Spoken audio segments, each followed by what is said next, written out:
munafik orang yang punya dua muka. Munafik ini kan musuh dalam selimut. Di belakang kita dia caci maki kita. Maka demikian rupa watak orang munafik Allah benci betul. Orang-orang munafik di dasar jurang neraka yang paling bawah, keraknya neraka, yang merusak akhlak kepada Allah. Sebab munafik sangat berbahaya. 360 berhala di sekeliling Ka'bah merupakan bukti nyata dari sesembahan mereka. Yang kaya membuat berhala dari emas lalu disembah. Yang setengah kaya bikin patung dari perak lalu disembah. Yang hampir miskin bikin Tuhan dari kayu lalu disembah. Yang miskin benar tepung terigu diadonin lalu dibentuk seperti wujud seseorang kemudian disembah. Dan apabila selesai nyembah perutnya terasa lapar, Tuhannya habis dipretelin. Sepanjang sejarah kemanusiaan cuma masyarakat jahiliyah saja yang sampai makan Tuhan. Sesadis-sadisnya bangsa Indonesia belum pernah sampai makan Tuhan. Maka menghadapi manusia seperti ini, yang pertama dilaksanakan oleh Rasul memperbaiki akhlak mereka kepada Allah, menanamkan la ilaha illallah, bahwa tidak ada Tuhan yang perlu disembah selain daripada Allah subhanahu wa ta'ala. Ini hakikatnya merupakan inti daripada ajaran Rasul-Rasul terdahulu. Kenapa? Seluruh Rasul bersumber dari satu sumber yang sama, yaitu dari Allah subhanahu wa ta'ala. Maka prinsip ajaran ketuhanan yang mereka bawa tentu saja sama. Nabi Adam mengajarkan la ilaha illallah, Nabi Nuh mengajarkan la ilaha illallah, cuma tentu sambungannya Nuh Rasulullah.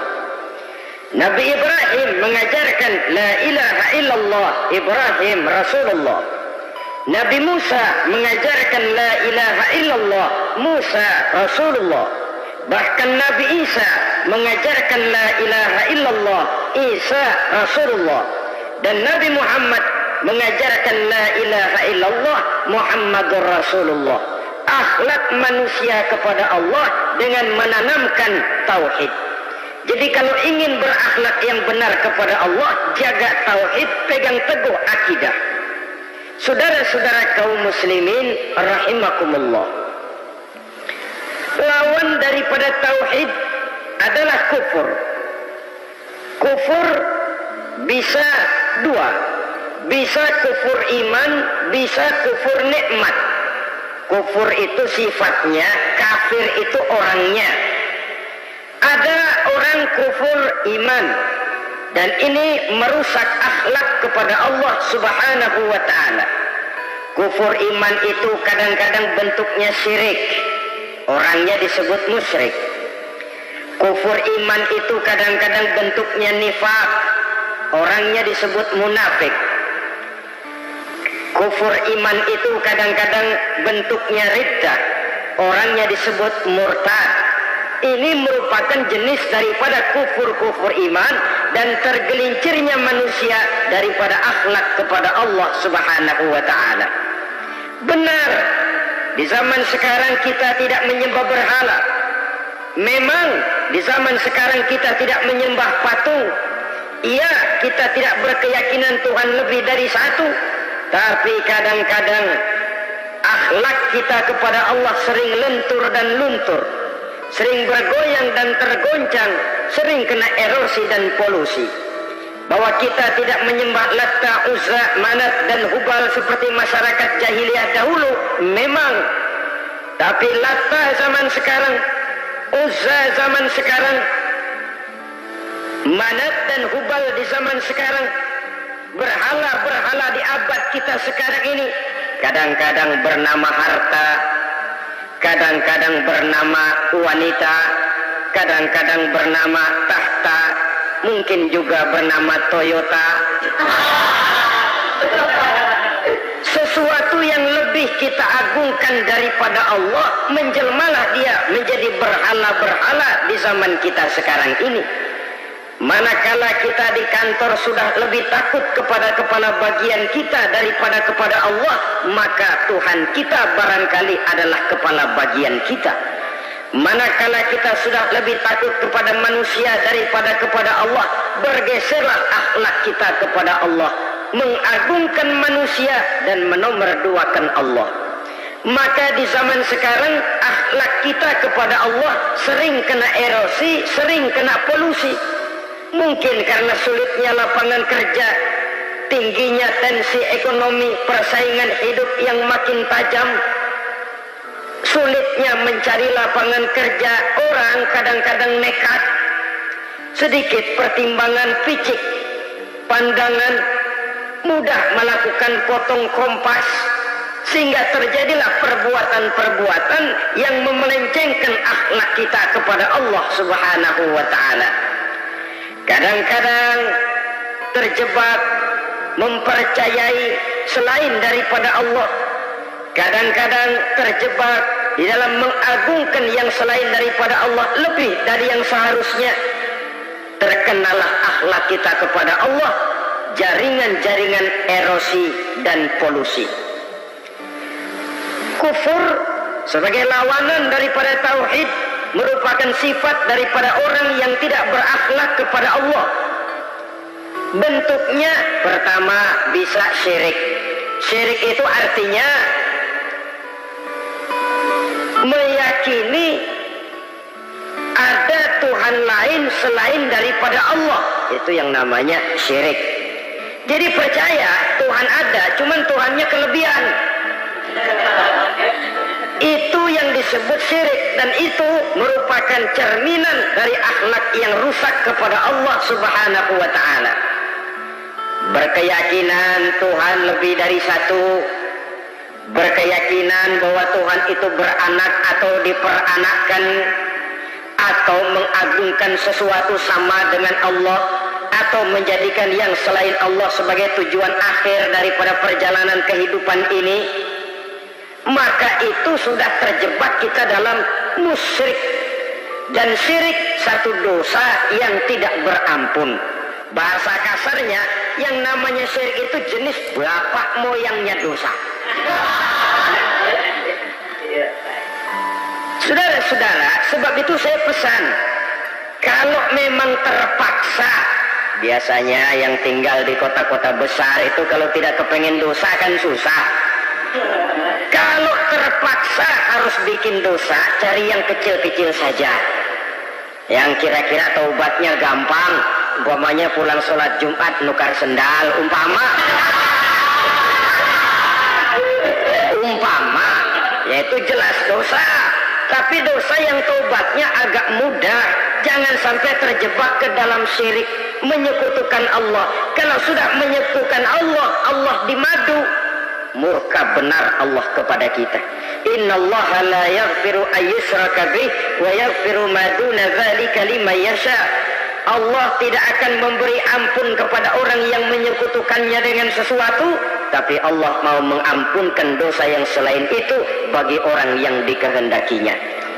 Jadi orang-orang yang sudah terjebak syirik, menyekutukan Allah, meyakini ada Tuhan lain selain daripada Allah, meyakini Tuhan beranak atau diperanakkan, bagaimanapun baiknya mereka di dunia, bagaimanapun sosial jiwanya, bagaimanapun pemurah tangannya memberikan santunan dan pertolongan kepada orang lain, kalau sudah syirik, seluruh nilai kebaikannya akan tidak ada gunanya lagi.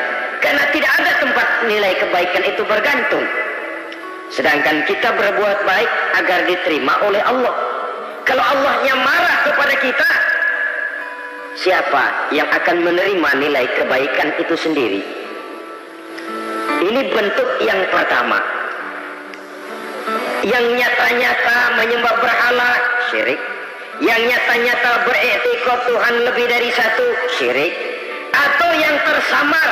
Yang tersamar itu yang sering jadi penyakit kita.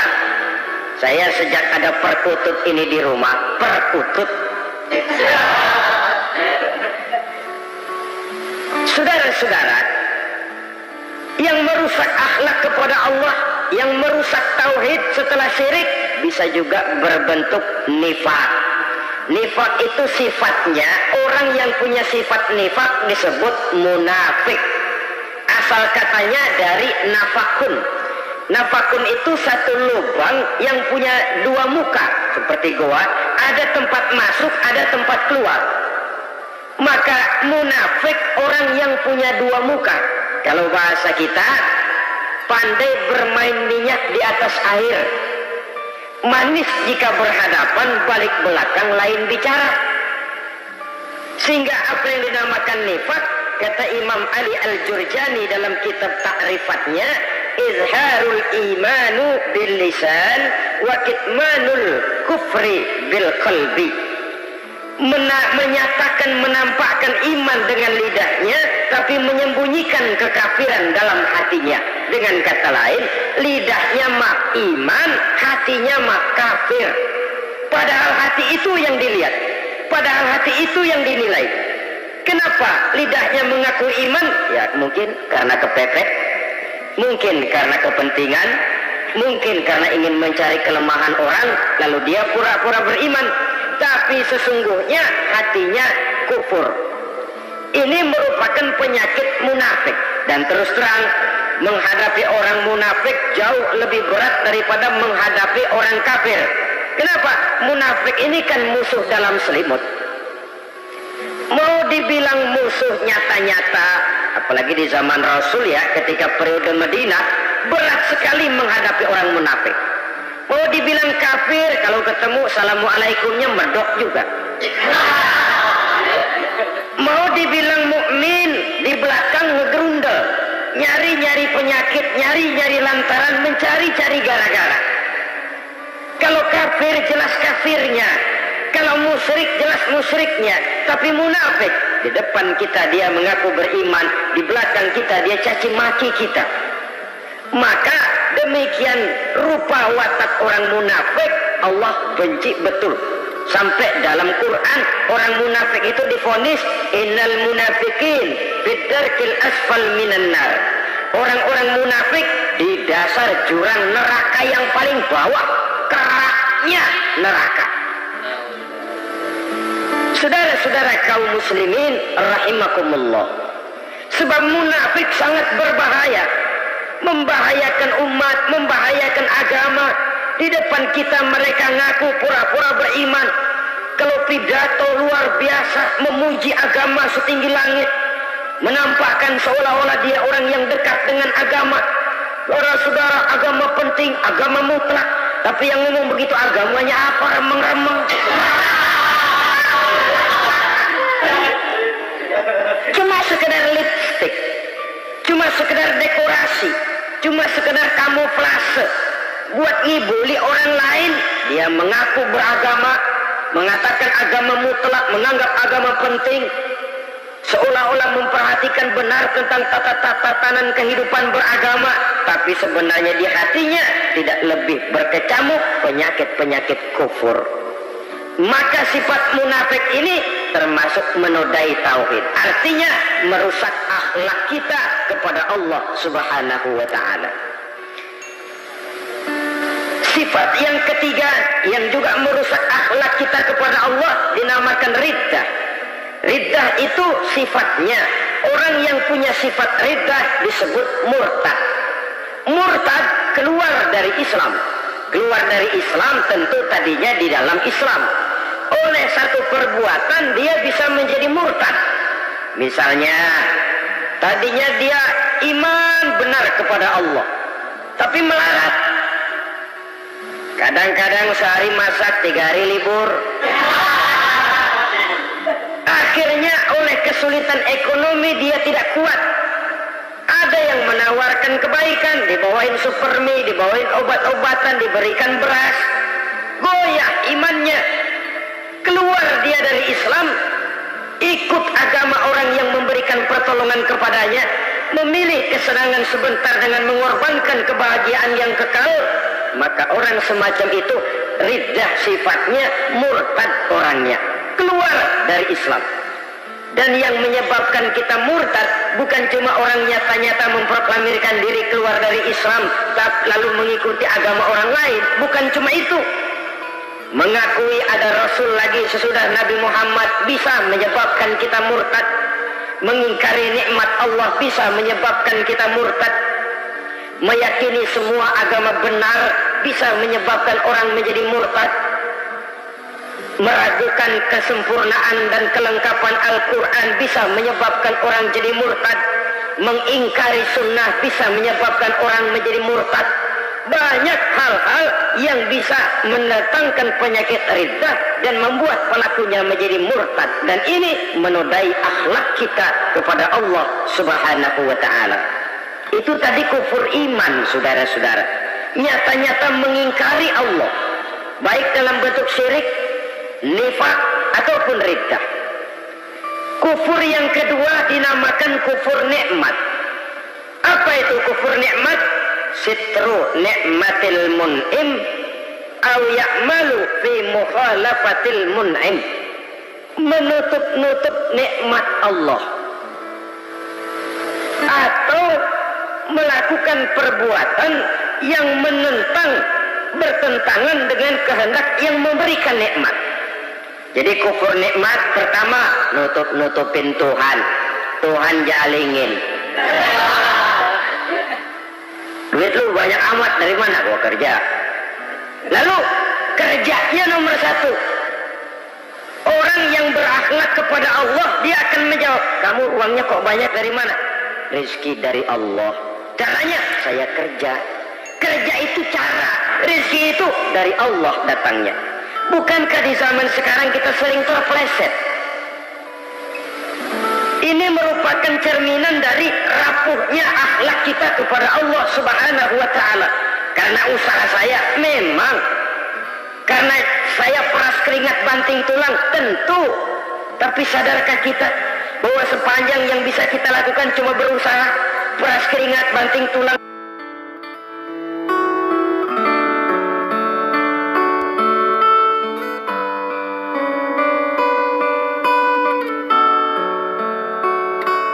Soal rizki, soal jodoh, soal maut, kitakah yang mengatur? Kitakah yang menentukan? Subhanallah, manusia sungguh tidak berdaya menghadapi tiga hal paling pokok ini. Rezeki, kita cuma bekerja. Kitakah yang menentukan? Tidak. Kita berusaha saja, rezeki belum pasti dapat. Apalagi kalau kita tidak berusaha. Jangan terjebak dalam fatalisme. Belum perang udah nyerah. Emang dasar rezeki datangnya dari Tuhan, gak usah kerja, dan ntar juga kalau dia datang. Dari mana datangnya? Kerja saja belum tentu dapat rezeki, apalagi kalau tidak kerja. Yang jelas usaha perlu kepastian, itu urusan Allah. Ini akhlak kepada Allah Subhanahu wa ta'ala. Jodoh juga begitu. Kita berusaha, kita berupaya, Allah menghendaki lain jadinya. Maut juga begitu. Siapa sih yang pengen menghadapi maut? Siapa sih yang pengen mati? Siapa sih yang pengen ketemu malaikat Israel? Tidak seorang pun kalau ditanya, kecuali mereka yang putus asa ya. Kalau otaknya masih normal, mau mati mesti belakangan dulu dari dikit. Tapi yang satu itu, saudara, kalau dia sudah datang, tenaga mana yang bisa menolak? Kalau dia sudah berkunjung, kekuatan mana yang bisa menghindar? Kalau dia sudah ingin bertemu, kemana kita bisa melarikan diri? Manusia sepanjang yang dia lakukan hanya berusaha, tapi kepastian, ketentuan dari Allah Subhanahu wa ta'ala. Orang yang kufur nikmat, nutupin Allah. Dia merasa rezekinya adalah mutlak peras keringatnya. Seolah-olah Allah nggak punya peranan apa-apa di situ. Oh, ini kan saya bisa rumah begini karena saya kerja keras. Oh, ini mobil saya begini, saya kerja keras. Peras keringat, banting tulang, keras.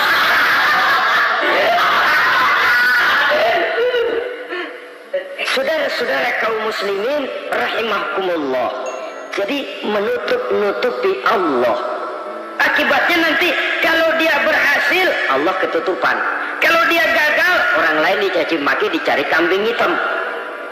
Kalau kambing hitam kan mahal, karena orang sering cari-cari kambing hitam. Jarang orang mau jujur kalau bertemu kesulitan lalu mencari sebab pada dirinya sendiri. Yang paling enak ya nyalain orang. Lo begitu.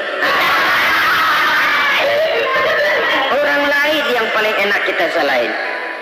Aw ya'malu fi mukhalafatil mun'im, atau dia melakukan sesuatu yang tidak sesuai dengan kehendak yang memberikannya nikmat. Diberikan kita tangan, mulut sih nggak berhenti. Terima kasih Tuhan, alhamdulillah saya dikasih tangan. Cuma nih tangan enteng mak nabokin orang. Itu sudah mukhalafatul mun'im, bertentangan dengan kehendak yang memberikan nikmat. Diberikan harta, mulutnya mah basah. Terima kasih Tuhan, alhamdulillah dikasih harta. Tapi pelitnya minta ampun. Kikir, oret, medit. Ini juga termasuk kufur nikmat, mempergunakan suatu nikmat bertentangan dengan kehendak daripada yang memberikan nikmat itu sendiri. Saudara-saudara kaum muslimin rahimakumullah, oleh karenanya kufur iman memang lebih bahaya daripada kufur nikmat. Tapi jangan lupa, kufur nikmat bisa menyeret orang kepada kufur iman. Nah kalau Allah sudah dialingin, Tuhan sudah dinomor duain, lama-lama kenapa dia tidak mendewakan dirinya sendiri, mendewakan pangkatnya, mendewa-dewakan otaknya, mendewa-dewakan kemampuannya? Pada awalnya dia memang cuma kufur nikmat, tapi lambat laun kalau ini tidak diobati, secara pasti orang akan mengarah kepada kufur iman. Bisa berbentuk syirik, bisa berbentuk nifak, bisa berbentuk riddah. Saudara-saudara, oleh karena itu menjaga akhlak kepada Allah mutlak penting. Sebab apa? Kita tidak berakhlak kepada manusia saja, kita dikucilkan dari pergaulan. Kalau kita tidak berakhlak kepada Allah, dikucilkan oleh Allah. Hadis qudsi menyatakan, man lam yashkur ala na'ma'i wa lam yasbir ala bala'i falyakhruj min tahtis sama'i falyatlub rabban siwaya. Kata Allah, siapa orang yang tidak mau bersyukur terhadap nikmat yang aku berikan kepadanya dan tidak mau sabar terhadap ujian yang aku berikan kepadanya, falyakhruj min tahtis sama'i, persilakan saja keluar dari kolong langitku, waliyatlub rabban siwaya, tolong cari Tuhan lain selain daripada aku. Murka Allah, diusir, cuman gak kedengeran aja. Siapa yang tidak mau syukur terhadap nikmatku, siapa yang tidak mau sabar terhadap ujian yang aku berikan kepadanya, persilakan keluar dari kolong langitku ini, cari Tuhan lain selain aku. Dan langit Tuhan yang punya, Tuhan kita lawan, diusir dari kolong langit, mau pindah ke kolong mana?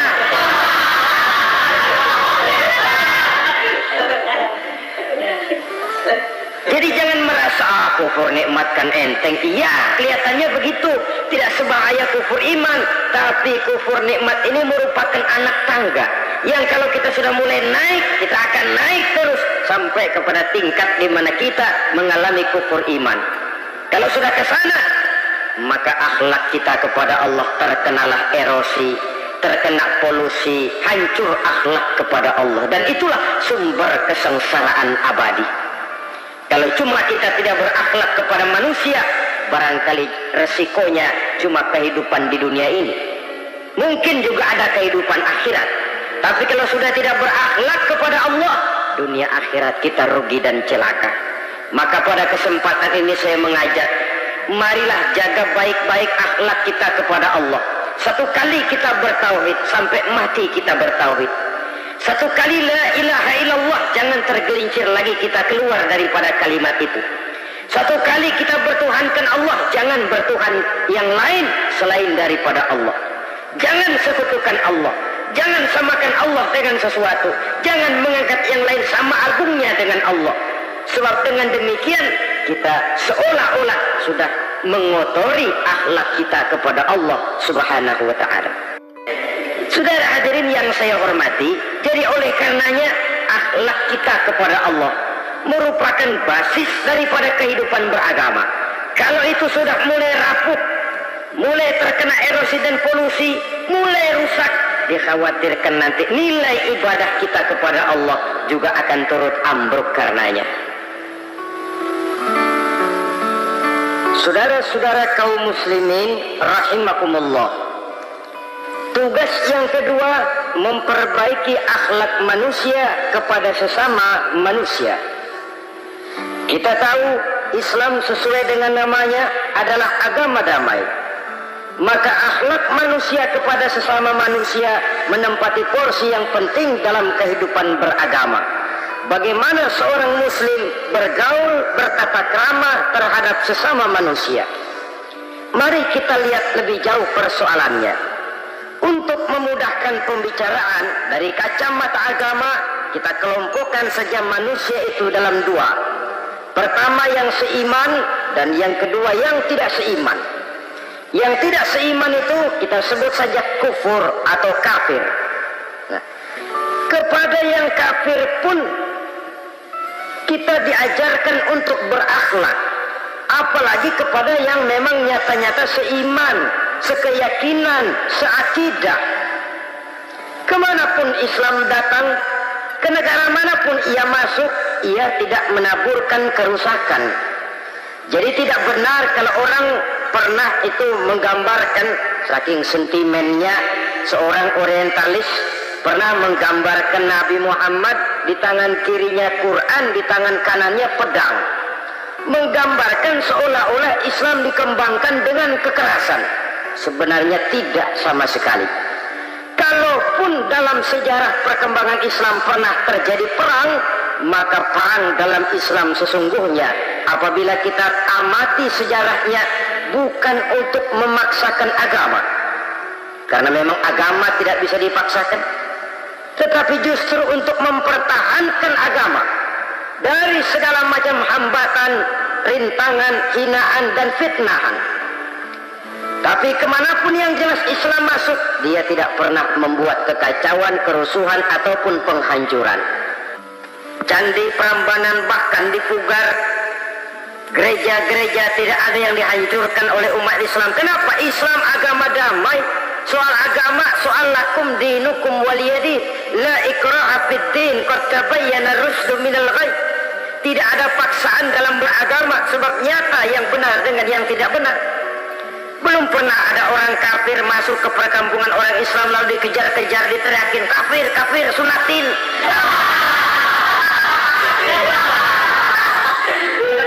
Belum pernah. Kenapa? Islam menghormati orang lain agama. Nah, yang kafir ini macam-macam, saudara. Ada kafir harbi. Nah, ini kafir kerok. Ini kafir yang nyata-nyata memproklamirkan permusuhan kepada umat Islam, nyata-nyata mengganggu ketenangan umat Islam. Kafir yang seperti ini yang boleh diperangi. Misalnya kita mau sembahyang Jumat dijagain, nggak boleh sembahyang Jumat, getok palanya. Kafir harbi artinya tantangan perang datang dari mereka, bukan kita yang mulai, mereka yang buka front. Prinsipnya umat Islam tidak boleh mencari-cari musuh, tapi pun tidak boleh lari kalau ketemu musuh. Musuh jangan dicari, ketemu jangan lari.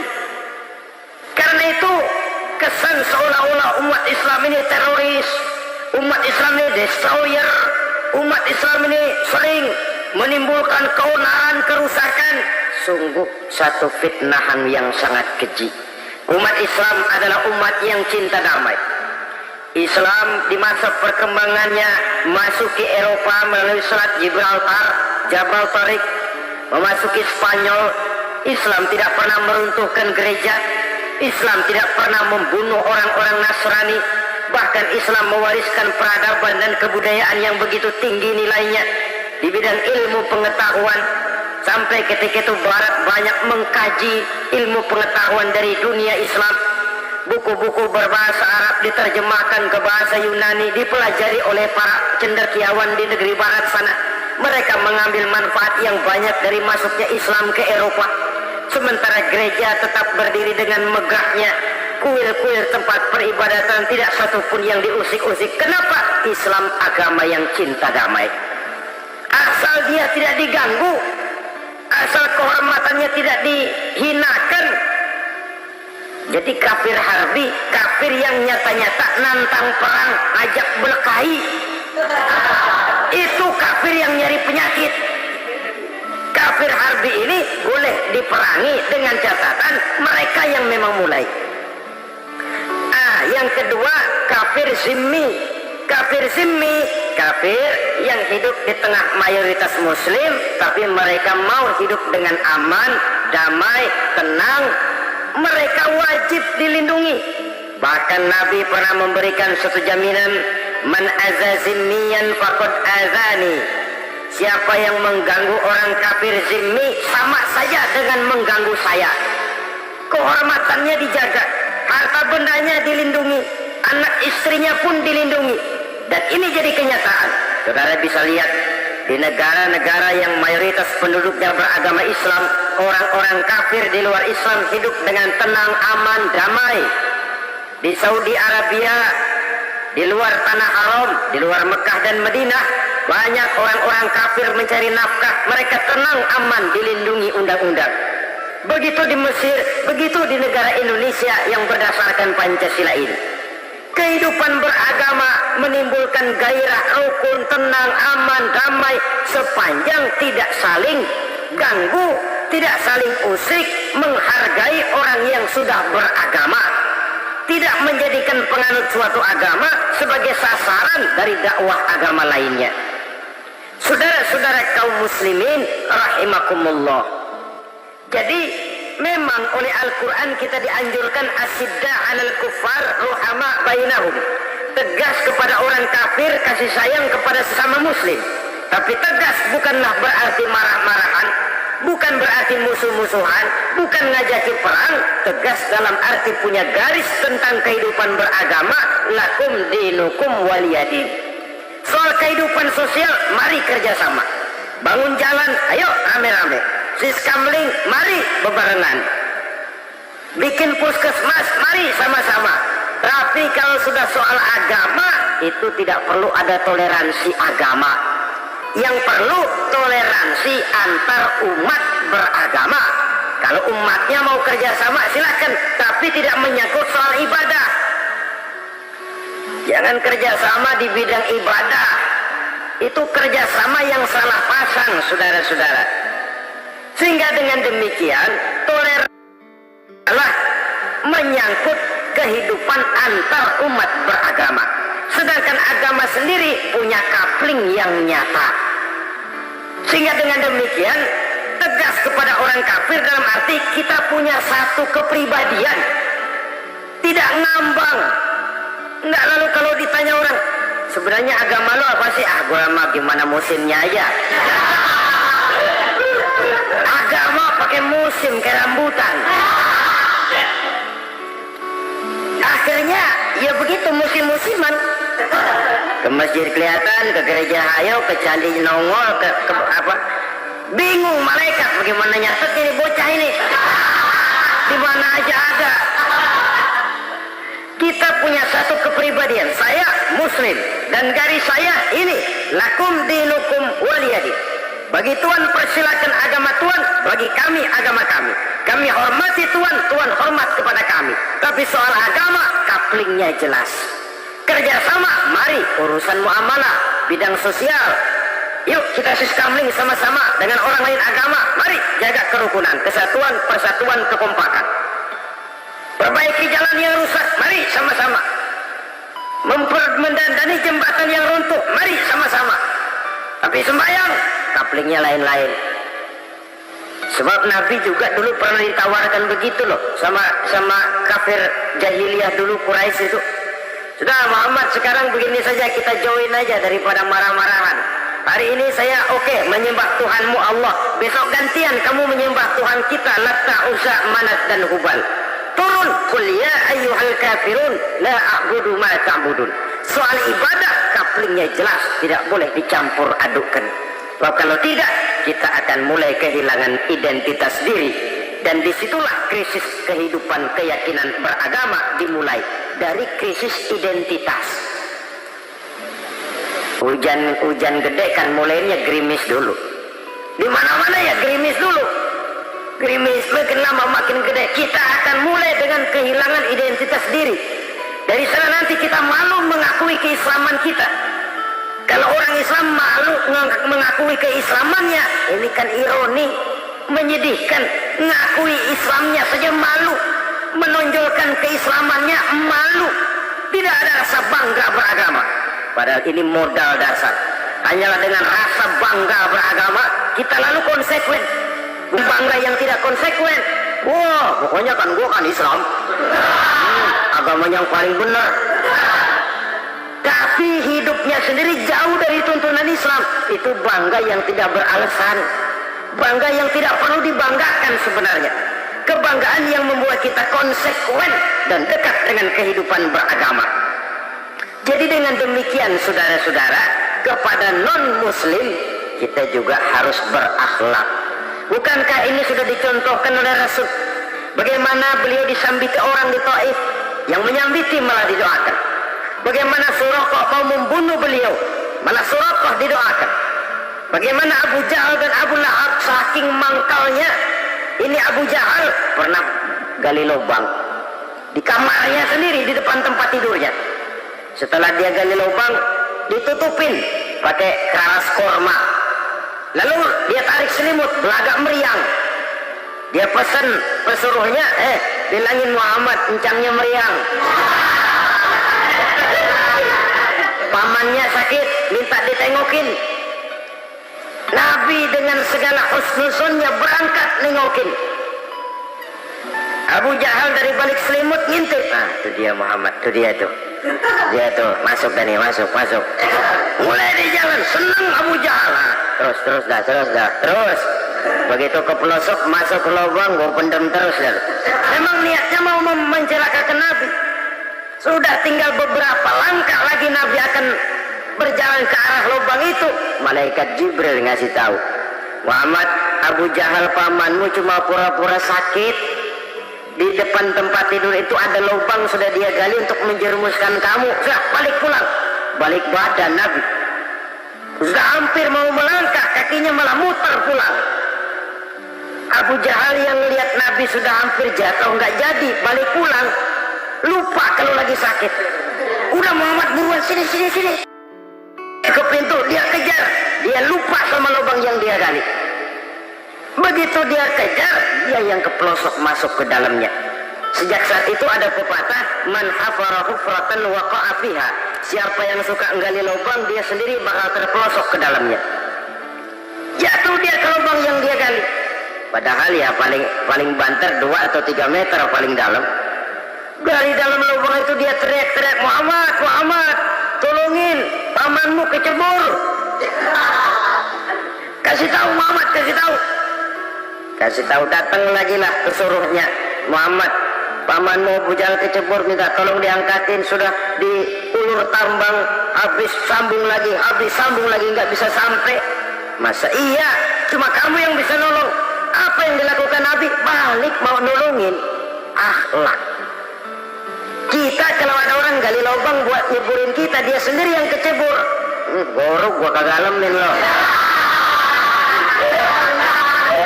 Mati sekalian dah. Nabi mah enggak, balik nolongin tuh Abu Jahal.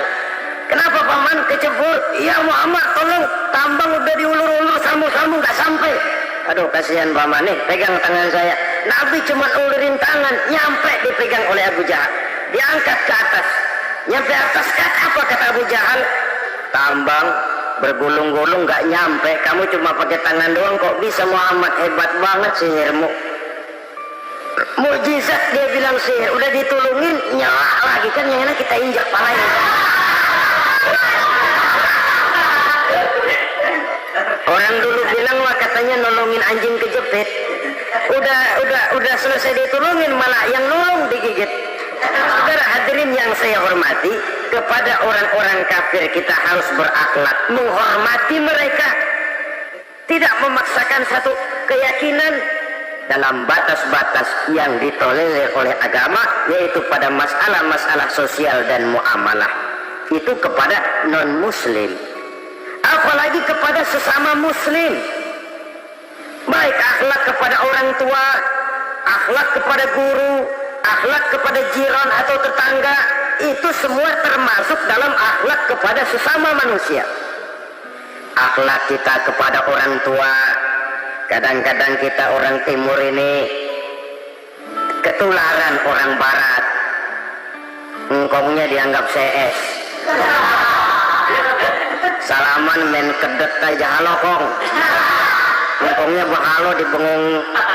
Saudara-saudara kaum muslimin rahimakumullah, akhlak yang tua kepada yang muda, akhlak yang muda kepada yang tua, kepada jiran dan tetangga, kepada sanak famili dan handai tolan, pendeknya kepada sesama muslim. Tetangga ada haknya, ada hak tetangga yang kalau kita berakhlak itu harus dipenuhi. Contoh kecil, kalau saya beli radio, itu saya dong boleh berpikir, ini radio saya beli pakai uang saya setel di rumah saya, sekeras-kerasnya ada apa sama orang lain? Radio gua, yang beli gua pakai duit gua, gue setel di rumah gua, ada urusan apa sama orang lain? Itu kalau menurut saya. Tapi tetangga sebelah saya kan bisa juga ngomong begitu. Mata gue yang ngantuk, gue tidur di rumah gue, kenapa suara radio lu masuk kemari? Ketika itulah lalu kebebasan saya nyetel radio dibatasi oleh kebebasan tetangga saya yang mau tidur. Ini sudah akhlak namanya. Umpamanya lagi ada Nabi ajarkan, iza tobakhta maraqatan fa'aksir ma'aha wa ta'ahad jiranaka. Kalau kamu masak sayur, banyakin kuahnya, bagiin tetangga kamu. Bukan bagiannya itu yang jadi soal, tapi akhlak kepada tetangga. Udah tahu tetangganya kelaparan, diseksa, goreng ikan asin, se-RW baunya ngayap, kembang kempis orang nungguin. Saudara hadirin ma'asyiral muslimin rahimakumullah.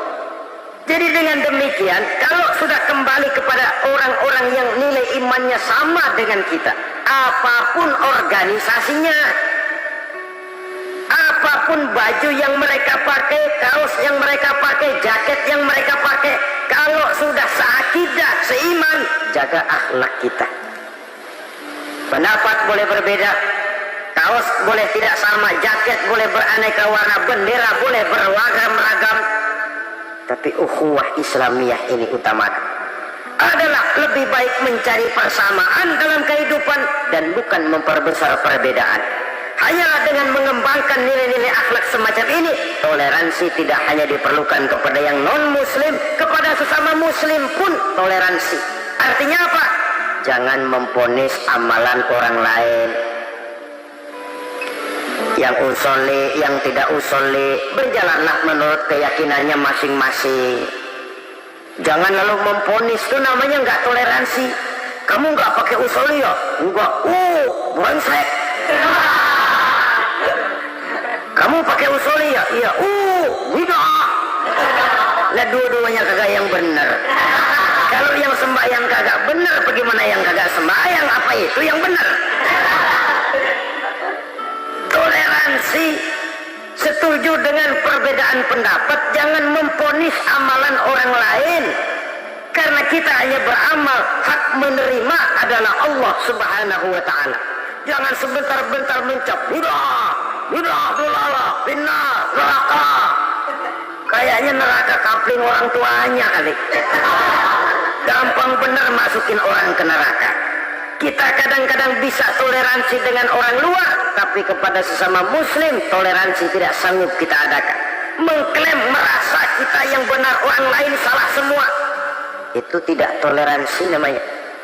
Mentang-mentang jadi ustadz, satu-satunya ustadz di sini ya, semuanya mesti ngaji kemari. Kalau nggak ngaji kemari, Islamnya kurang tapi benar. Toleransi. Saudara-saudara kaum muslimin rahimakumullah, lapang dada menghargai orang yang berbeda pendapat, apalagi kalau perbedaan pendapat itu menyangkut hal-hal yang tidak prinsipil, menyangkut hal-hal yang sekunder dalam kehidupan beragama, menyangkut masalah-masalah yang dalam bahasa fikih disebut soal-soal furu'iyah. Tidak usah menyebabkan kita bersih tegang. Kepala sama hitam pendapat boleh berbeda dan halal. Bahkan Nabi mengatakan ikhtilafu ummati rahmatun, perbedaan pendapat di kalangan umatku bahkan menjadi rahmah, sepanjang perbedaan pendapat itu diiringi dengan rasa toleransi. Tapi kalau sudah main baku hantam, main klaim, memponis orang lain, akhirnya timbullah keretakan. Jangan heran kadang-kadang satu masjid dua kelir. Ya soal kelir boleh kelar-kelir, boleh kelar-kelir, tapi kalau harus terlalu mencolok menyebabkan timbulnya keretakan, saya kira yang akan turun bukan lagi rahmah tapi bala. Bala akan menimpa kita, jatuh kita menjadi umat yang lemah. Oleh karena di antara kita sendiri, sesama kita tidak pandai bertoleransi, tidak lapang dada. Ada anak muda kelihatannya mau majuan dikit, yang tua curiga. Nah, kalau dia maju pasaran gua bangkrut dong nih. Lalu ditekan tuh anak ditekan melejit. Kadang-kadang yang tua maksudnya baik mau memelihara, yang muda salah terima. Kan tua kejemur. Dari dulu sampai sekarang gitu-gitu doang. Anak kemajuannya. Padahal yang tua barangkali maksudnya juga baik, mau memelihara.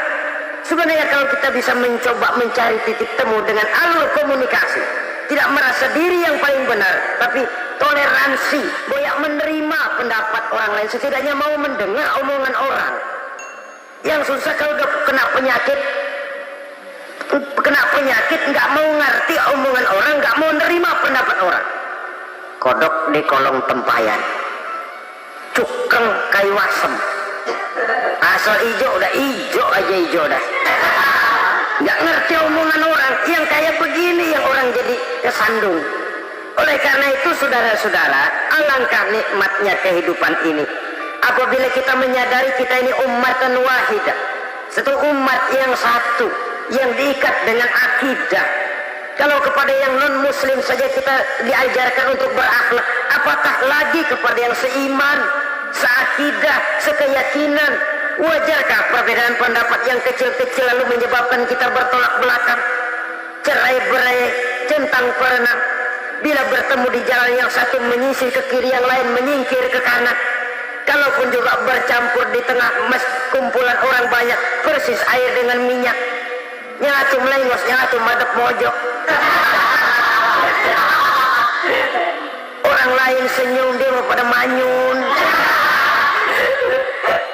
Saudara-saudara kaum muslimin rahimakumullah, realita ini walaupun tidak enak, pahit, tapi masih hidup di sebagian masyarakat kita. Ini yang perlu kita atasi. Soal toleransi kepada orang lain, sejarah sudah membuktikan.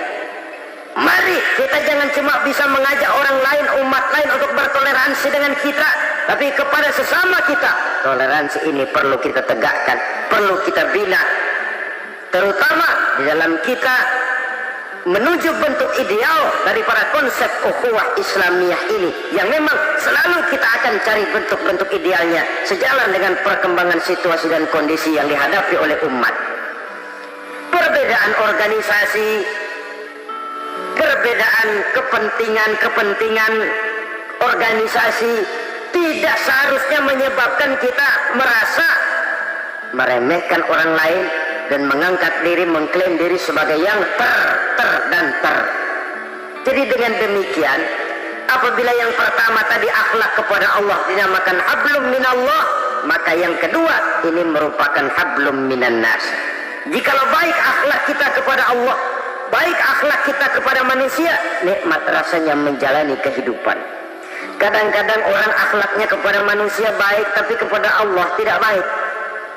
Hormat sama yang tua, menyayangi yang muda, sama tetangga rukun, tapi sama Tuhan nggak mau sujud. Ini baik kepada manusia, tapi tidak berakhlak kepada Allah. Atau sebaliknya, sujudnya sama Allah mah tekun, bener khusyuk, bahasanya juga fasih, luar biasa. Tapi sama manusia sombong, takabur, ujub, merasanya dia doang yang paling benar. Sebab iblis itu ya, itu kadang-kadang datang lewat hati dan memang selalu markasnya di situ. Kalau dia tidak bisa menggoda kita dengan yang lain, dia tumbuhkan sifat ujub. Dia bisikin, wah, memang di kampung ini yang paling banyak ibadahnya ente. Yang lain mana, lihat tuh kocok semua.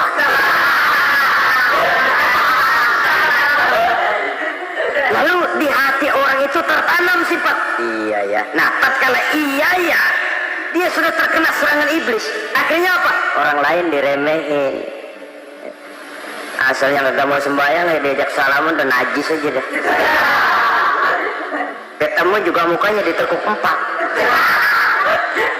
Akhirnya bukan ngajak malah ngenyek, ngina.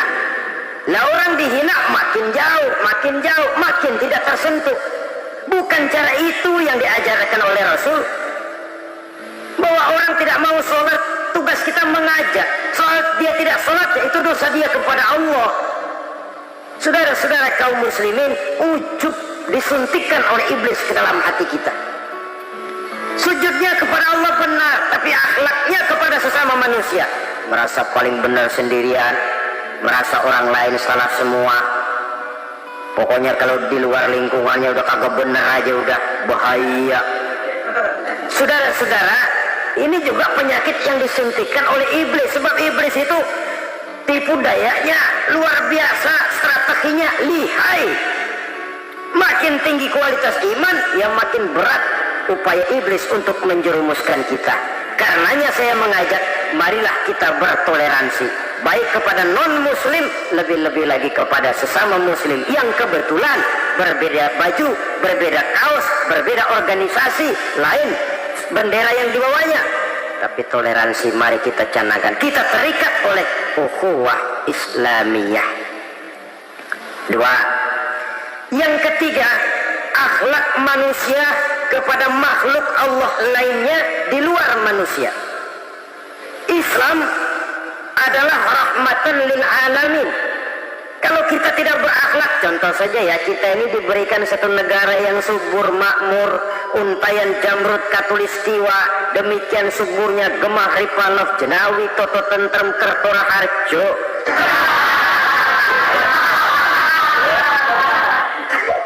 Alam yang begini indah, alam yang begini subur, kalau kita tidak berakhlak kepada alam, kita kuras sumber daya alam, kita tebangi hutan secara liar, kita gunduli bukit, merusak alam, pembalasannya akan kembali kepada kita. The natural of law, kata orang kulon, sunnatullah, itu nantinya akan membawa malapetaka. Kesuburan yang kita lihat akan bisa berubah menjadi gurun pasir yang kerontang, gersang dan tandus. Karena apa? Kita mengeksploitir alam lebih dari yang seharusnya, tidak berakhlak kepada lingkungan di mana kita tinggal. Saudara-saudara, dengan berakhlak kepada Allah, berakhlak kepada sesama manusia, berakhlak kepada makhluk Allah di luar manusia, baik flora maupun fauna, maka mudah-mudahan akan terciptalah satu ekosistem, satu lingkungan hidup yang membuat kita nikmat menjalani kehidupan ini. Inilah saja yang kita bicarakan pada pertemuan kali ini. Marilah kita membina nilai-nilai akhlak walaupun berat tantangannya. Sungguh lebih baik rakyat rendah yang berakhlak tinggi daripada pejabat tinggi yang berakhlak rendah. Karena nilai manusia pada akhirnya ditentukan oleh akhlaknya itu. Usikum wa nafsi bitaqwallah. Wassalamualaikum warahmatullahi wabarakatuh.